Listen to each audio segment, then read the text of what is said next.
को दुख आया, दुख काटने के लिए मेरा महादेव किसी को नहीं भेजता, खुद आता है। मेरे भक्त को दुख आया, मेरे भक्त को तकलीफ आई, तो उसका दुख मैं काटूंगा, उसको तकलीफ में मिटाऊंगा। उसका एक नाम है महामृत्युंजय। क्या नाम है? महामृत्युंजय।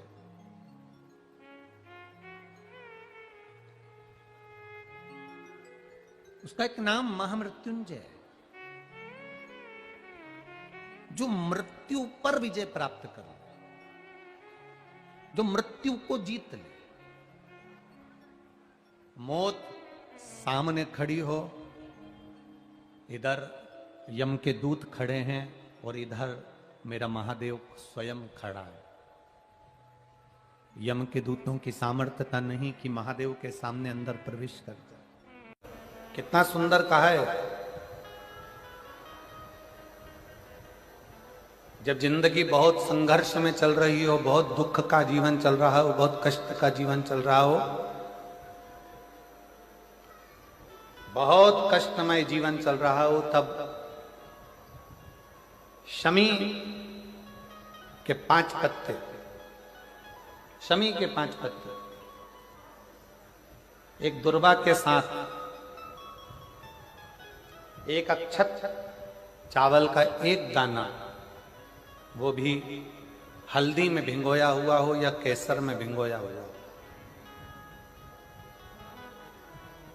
शमी पत्र 5, एक दुर्वा, एक चावल का दाना, जो दिल से, हृदय से बेलपत्री के वृक्ष के नीचे पार्थिव लिंग का निर्माण कर कर, मट्टी का शिवलिंग बनाकर, प्रदोष काल में मतलब शाम के समय पर शिवलिंग बनाकर उस पे जल चढ़ाकर, जो ये 5 शमी का पत्र, एक दुर्वा और एक चावल का दाना, अपनी कामना कर कर, जो दुख चल रहा है, बाबा से विनय कर कर एक एक पत्ता जब समर्पित कर दे, फिर एक दुर्वा समर्पित कर दे, फिर एक चावल का दाना समर्पित कर दे और बाबा का वहीं पर पुनः विसर्जन कर दे, 3 महीना तो जाने दो, 15 दिन के अंदर वो दुख कटता जरूर है। चाहे कोई भी दुख, किसी भी तरह का दुख क्यों हो। एक बेलपत्र के वृक्ष की परिक्रमा करने वाले को हजारों अश्वमेध यज्ञ का फल प्राप्त हो जाता है, हजारों अश्वमेध यज्ञ का फल प्राप्त हो जाता है। उसी तरह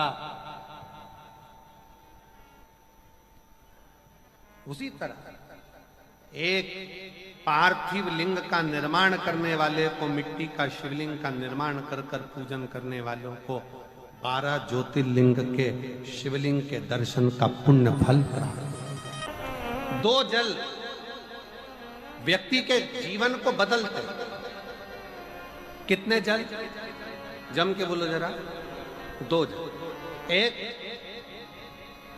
देवाधिदेव महादेव के लिए भरा गया 1 लोटा जल, और दूसरा है स्वयं के लिए भरा गया 1 लोटा जल।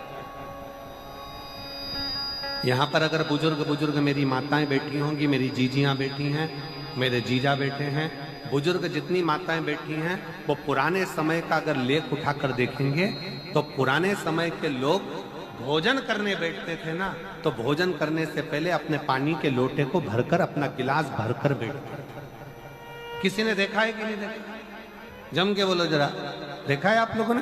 पुराने समय के लोग जब भोजन करने बैठते थे, पुराने समय के लोग जब भोजन करने बैठते थे, तो अपना पानी का गिलास, अपना पानी का लोटा पहले भरकर, आसन लग जाता था, बहू आसन लगा देती थी, बहू खाना बना देती थी, घर की पत्नी खाना बना देती थी, भोजन बना देती थी, घर के लोग भोजन दे देते थे। थाली कोई भी लगा कर ला कर दे, थाली कोई सजा कर ला कर दे, पर घर का जो व्यक्ति खाना खाने बैठता था, भोजन करने बैठता था, वो अपना पानी स्वयं भर कर बैठता।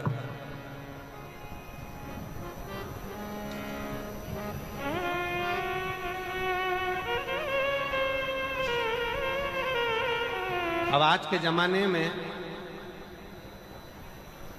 दुनिया के लोग कहते हैं मैं दुकान चला रहा हूं, दुनिया के लोग कहते हैं मैं घर चला रहा हूं, दुनिया के लोग कहते हैं मैं ये कर रहा हूं।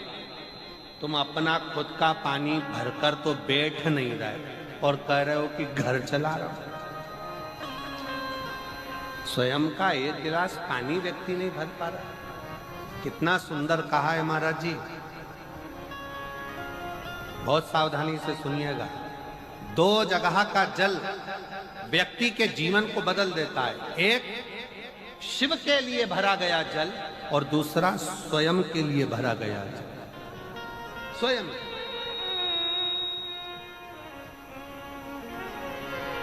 शंकर के मंदिर में जा रहे हो, एक लोटा जल अपने घर से भरकर लेकर चले जाओ और अपने घर में जब तुम भोजन करने बैठ रहे हो, जब तुम रोटी खाने बैठ रहे हो, भोजन करने बैठ रहे हो, भोजन ग्रहण करने बैठ रहे हो, जब तुम भोजन को ग्रहण करने के लिए बैठ रहे हो, तब अपने घर में जब तुम भोजन ग्रहण करने बैठ रहे हो तो एक लोटा जल या एक गिलास पानी भर कर बैठो।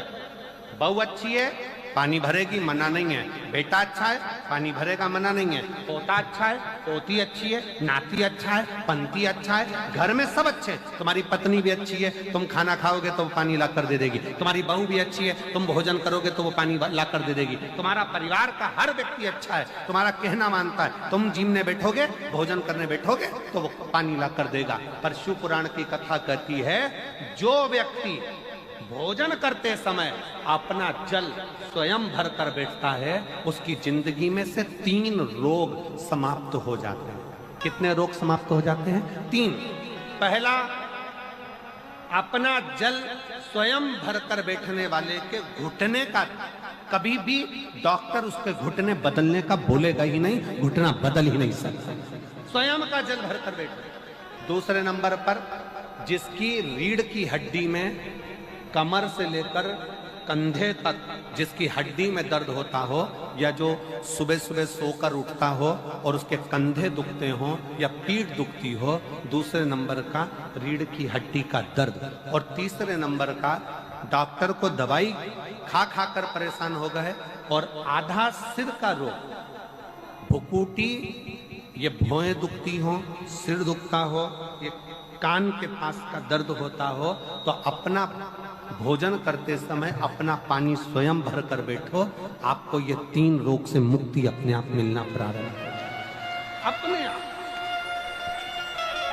अब किसी ने कहा, गुरुजी पत्नी पानी ला कर देती है, पति पानी ला कर देता है, बेटा पानी ला कर देता है, बहू पानी ला कर देती है, पोता पोती पानी ला कर देते हैं, नाती पंती पानी ला कर देते हैं, नौकर लगे घर में वो पानी ला कर देते हैं, सेवादार लगे घर में वो पानी ला कर देते हैं, तो हमको पानी लाना क्यों जरूरी है? तो अग्नि पुराण में वर्णन आता है कि जो घर में पानी जिस मटके में भरते हो, जिस हंडे में भरते हो, जिस बाल्टी में भरते हो, जिस टंकी में पानी भरते हो, पीने का पानी जिस हंडे में, मटके में, बल्टोई में, जिस गगरे में तुम भरते हो, वो स्थान पितरों का स्थान रहता है। जब हम पानी भरकर भोजन करने बैठते हैं तो हमारे पितर भी उस स्थान पर आकर निश्चित जगह पर बैठते हैं, और जब हम भोजन ग्रहण करते हैं तो हमारे पितरों के भाव का आशीर्वाद हमारे ऊपर पड़ जाता है, जिससे हमारे 3 दर्द समाप्त हो। स्वयं भरो, स्वयं।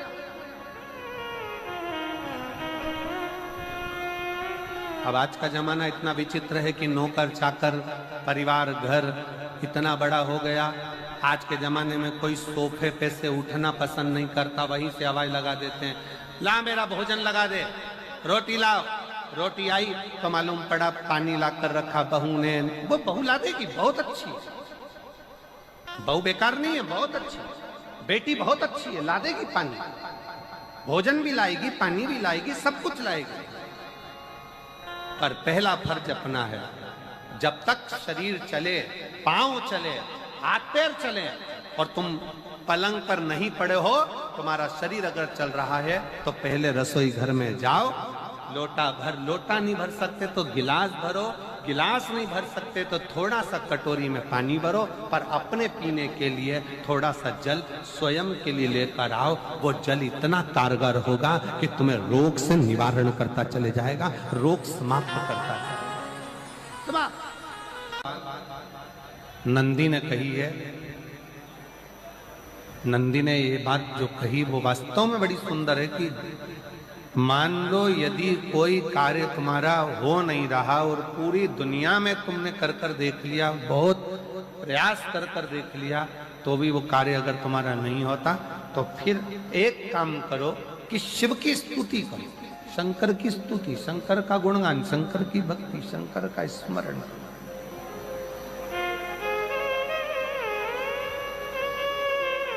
फिर शिव की स्तुति करिए, शंकर से विनय करिए, शंकर से निवेदन करिए, शंकर का गुणगान करिए।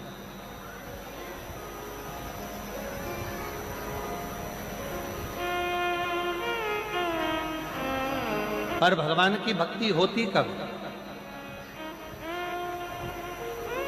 जितने आस्था चैनल पर कथा सुन रहे हैं, जितने फेसबुक यूट्यूब पर कथा सुन रहे हैं, जितने पंडाल में बैठकर शिव भक्त कथा को रसपान कर रहे हैं, उनसे निवेदन करूंगा कि शंकर की भक्ति होती कब है, शंकर का स्मरण कब होता है, शंकर की भक्ति कब होती है, शंकर की कथा सुनने में मन कब लग सकता है? जब अपने भीतर की अभिमत्ता, अपने भीतर का अहम, अपने भीतर का अहंकार, अपने भीतर की आसक्ति, अपने भीतर का काम, अपने भीतर की तृष्णा जब दूर हो जाए, तो समझो कि आप शिव में मन लगा बैठे। कितने सारे लोग बैठे हैं यहाँ पर कथा में, सब पंडालों के अंदर लोग शिव भक्त बैठे हुए हैं। कई लोग ऐसे भी होंगे जिनका आकर बैठ तो गए पर दिल नहीं लगता। लगाकर सुनिएगा, एक बेलपत्री और उस बेलपत्री में एक चंदन की बिंदी और एक अक्षत का दाना मात्र रखकर भी अगर शिवालय पर चढ़ा दी जाती है, एक बेलपत्री, एक चंदन का बिंदी, और चंदन फिर निवेदन करेंगे। आज के जमाने में तुम लोग सब घिसा घिसाया, पड़ा पड़ाया, डब्बी का सामान ले लेकर, वो नहीं, चंदन की एक मुठिया रखो, थोड़ा सा भी घिसो, जरा सा भी घिसो, उसकी एक बिंदी और एक चावल का दाना जब हम भगवान देवादिदेव महादेव को समर्पित करते हैं, अपनी कामना कर कर समर्पित करते हैं, तो निश्चितता है, पुराण की कथा कहती है, शंकर भगवान उसका फल शीघ्र प्रदान कर देते हैं। भले आपने कुछ करा ना करा, उसका फल तुम्हें मिल जाए। में जाना, लोटा भरकर जल समर्पित करना, और कभी तुम्हारे जीवन में अगर तुमको लग रहा है कि मैं दुखों से पीछा छूट ही नहीं रहा, तब उस जगह पर बेलपत्री के मध्य भाग में पीला चंदन, ये जो पत्ती है और ये दो पत्ती हैं, ये बड़ी पत्ती और ये बीच की जो दो पत्ती हैं, इसके बीच में जो डंडी का भाग रहता है, जो बीच में डंडी का जो भाग है, बड़ी पत्ती और ये दो छोटी पत्ती के मध्य में जो डंडी का भाग है, उस डंडी के भाग में पीला चंदन और एक अक्षत पीला, शंकर भगवान को आप अगर प्रदोष काल में समर्पित कर रहे हैं, तो ये निश्चित है कि धीरे धीरे कर कर वो दुख समाप्त होगा, वो दुख कटेगा ही। प्रगत वर्णन किया गया शंकर भगवान की आराधना में, शिव की आराधना में, जब तुम्हें लगता है कि तुम्हारा व्यापार नहीं चल रहा, कोई तुम्हें धोखा दे रहा है, लक्ष्मी नहीं आ रही, बहुत चिंता में पड़े हुए हो, बहुत टेंशन में जिंदगी चल रही है, बहुत बीमारियां तुमको घेर ली है और चारों तरफ अंधेरा ही अंधेरा नजर आ रहा है, तुमने विचार करा अब मैं तो मर जाऊं तो अच्छा, मैं सुसाइड कर लूं तो अच्छा, मैं मर जाऊं तो अच्छा, तो मरने से पहले एक काम कर कर देखना, शंकर भगवान की आराधना कर कर देखना, शिव पर एक लोटा जल चढ़ा कर देखना, और ज्यादा चिंता, ज्यादा टेंशन हो तो बेलपत्री के जड़ को घिसकर उसका चंदन बनाकर शंकर को लेपन कर कर उसकी भी आराधना कर कर देखना कि बेल चंदन का फल क्या। बेलपत्र, एक बेल, ये कोई साधारण नहीं,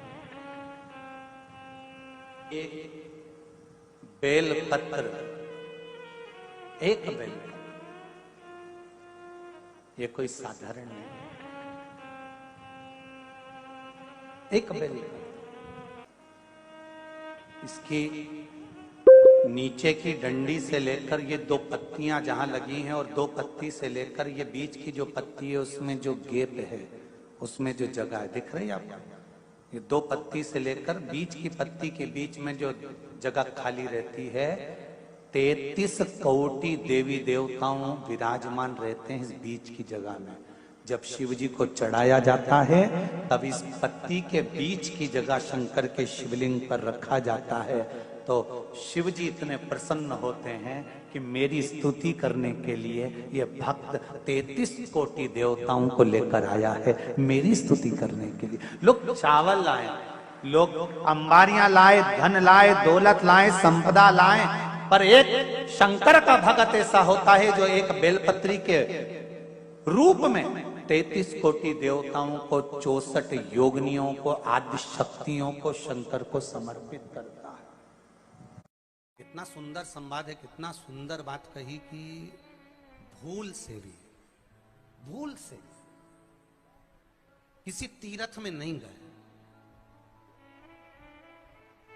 कहीं हमने गौदान नहीं करा, कहीं हम किसी तीर्थ में नहीं गए, हमने कहीं गौदान नहीं करा, हमने कहीं ब्राह्मण भोजन नहीं कराया, हम कहीं गंगा यमुना कावेरी सरस्वती नर्मदा छिपरा पुण्यवान नदी में हम स्नान नहीं कर पाए। शिव महापुराण की कथा कहती है भूलवश भी अगर पिपलेश्वर या बटकेश्वर किसी शिवालय पर भूल से भी अगर एक लोटा जल चढ़ जाता है तो देव अधिदेव महादेव सारे तीर्थों का फल अपने आप प्रदान कर देते हैं। भूल से भी चढ़,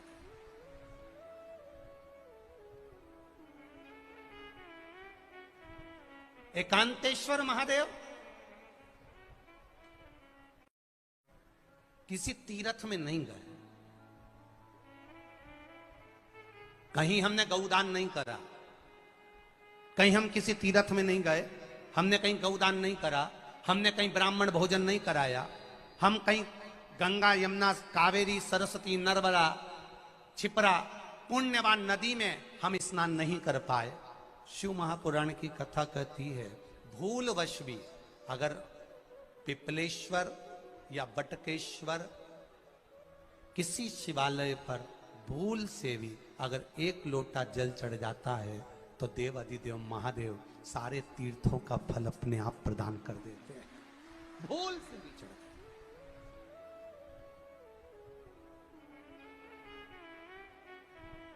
एकांतेश्वर महादेव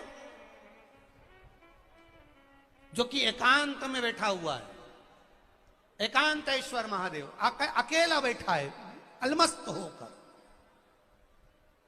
आप जा रहे हो गाड़ी लेकर, आप 4 व्हीलर गाड़ी में जा रहे हो, ट्रैक्टर में जा रहे हो, ट्राली में बैठकर जा रहे हो, क्रूजर में बैठकर जा रहे हो, 2 व्हीलर गाड़ी में बैठकर जा रहे हो, और एकांतेश्वर महादेव का मंदिर दिख गया, कोई एकांत में, भले उसका नाम नहीं मालूम तुमको कि कौन सा महादेव, पर अकेला बैठा है जंगल में, वृक्ष की छांव में, एक ओटले पर, कोई दीवार नहीं, कोई जाली नहीं, कोई गेट नहीं, कुछ भी नहीं। ये शिव मंदिर में जाकर एक लोटा जल समर्पित करती थी, और शास्त्र कहता है कि शंकर के मंदिर में अगर एक लोटा जल कोई एक परिवार का व्यक्ति भी समर्पित कर रहा है तो समझ लेना कि वो अपनी 71 पीढ़ी को पार लगा रहा है। वो अकेला नहीं, 71 पीढ़ी को पार लगा रहा है। शिव महापुराण की कथा कहती है जब बच्चा गर्भ में आता है, माता के गर्भ में जब संतान आती है और माता के गर्भ में जब संतान रहती है, उस 9 महीने में स्त्री नारी अगर कहीं शंकर के मंदिर के सामने से निकल जाए, या शिवालय का जल स्त्री को मिला हो, या शंकर भगवान का कोई प्रसाद, या शंकर भगवान का कोई नाम जाप, या शंकर भगवान का कोई मंत्र जाप उस स्त्री के कानों में पहुंच जाए, तो जो गर्भ में बच्चा होता है वो बच्चा शंकर की कथा तक या शिवालय तक उसको बिना बोले ही वो अपने आप चला ही जाता है, पहुंच ही जाता है। उस गर्भ में रहने वाले बच्चे को भगवान शंकर के मंदिर के सामने से भी कोई गर्भवती स्त्री निकल कर चली जाती है तो उसका भी फल उसको प्राप्त हो जाता है, उसका भी फल उसको प्राप्त हो जाता है। और वो फल साधारण नहीं होता। कितना सुंदर कहा है, जब जिंदगी बहुत संघर्ष में चल रही हो, बहुत दुख का जीवन चल रहा हो, बहुत कष्ट का जीवन चल रहा हो,